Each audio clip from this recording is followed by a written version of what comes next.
അപ്പോ നമുക്ക് ചർച്ച തുടങ്ങാം. വിഷയത്തിന്റെ ശ്രദ്ധയപ്പെട്ടപ്പോൾ തന്നെ വിദ്യാഭ്യാസ ഡെപ്യൂട്ടി ഡയറക്ടറോട് അന്വേഷണം നടത്തണമെന്ന് ആവശ്യപ്പെട്ടു. ഈ വിഷയം എന്റെ ശ്രദ്ധപ്പെട്ടപ്പോ എന്നെ വിദ്യാഭ്യാസ ഡയറക്ടറായിട്ട് ഏതായാലും മലയാളത്തിലാണ് തുടങ്ങിയിരിക്കുന്നത്. നാറ്റിച്ചില്ല. അന്വേഷണ റിപ്പോർട്ട് ലഭിച്ചിട്ടുണ്ടെങ്കിൽ അത് അവരുടെ കൊടുത്താൽ മതി. അണ്ണൻ ഇനി അന്വേഷണ റിപ്പോർട്ട് വാങ്ങിക്കാറൊന്നും നിൽക്കണ്ട. മലയാളത്തിലാണെങ്കിലും തെറ്റും. ഇത്രയും നാളായിട്ട് മലയാളം ശരിക്കും പഠിച്ചില്ല എന്ന് പറഞ്ഞാൽ ഈ കേസിൽ ഉൾപ്പെട്ടിട്ടുള്ള വ്യക്തിയാണ് വിളിച്ചിട്ടുള്ളത്. ട്രിവാൻഡ്രം ജില്ലയിൽ എന്താണ് ജില്ല?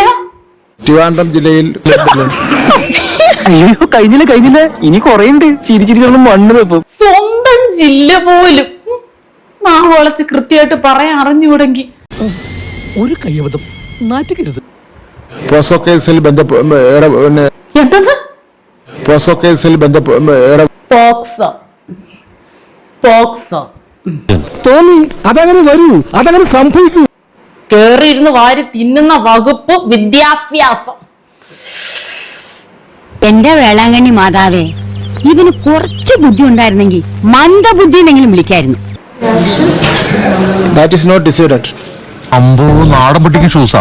വീട്ടിൽ ഞങ്ങൾ ഇംഗ്ലീഷിലെ പേശാറുള്ളൂ. 15 ആൾക്കാരെ പിരിച്ചു കിട്ടുമെന്ന് പറഞ്ഞല്ലേ? 12. No, teachers and non-teachers. അവർക്ക് നിലവാരം മനസ്സിലായതുകൊണ്ട് അവര് മലയാളത്തിലാണ് ചോദിക്കുന്നത്. മലയാളത്തിൽ പറഞ്ഞാ പോരെ. മലയാളത്തിലെ മുട്ടയെ കിടന്ന് എഴുതിയല്ലേ, പിന്നെ ഇംഗ്ലീഷ് ചാടി കയറി പിടിക്കേണ്ട കാര്യമുണ്ടോ? ഇവിടെ സ്കൂളിന്റെ പഠിച്ച കുട്ടി ആരെങ്കിലും ഉണ്ടോടാ നിന്റെ കൂടെ? ചൊല്ലടാ ചൊൽ. Any action against the principal? മതിയായല്ലോ, തികഞ്ഞല്ലോ, പറഞ്ഞോട് പറ.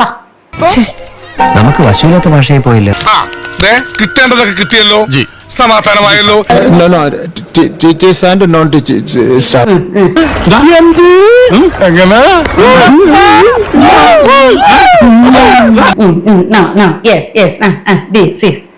മര്യാദക്ക് മലയാളത്തിൽ എഴഞ്ഞും വലിഞ്ഞും ഒക്കെ അങ്ങ് മിണ്ടി പോയാ പോരായിരുന്നു. കുടിക്കാൻ പൈപ്പിലും വെള്ളമില്ല, കുറെ കെറ്റിലും വെള്ളമില്ല.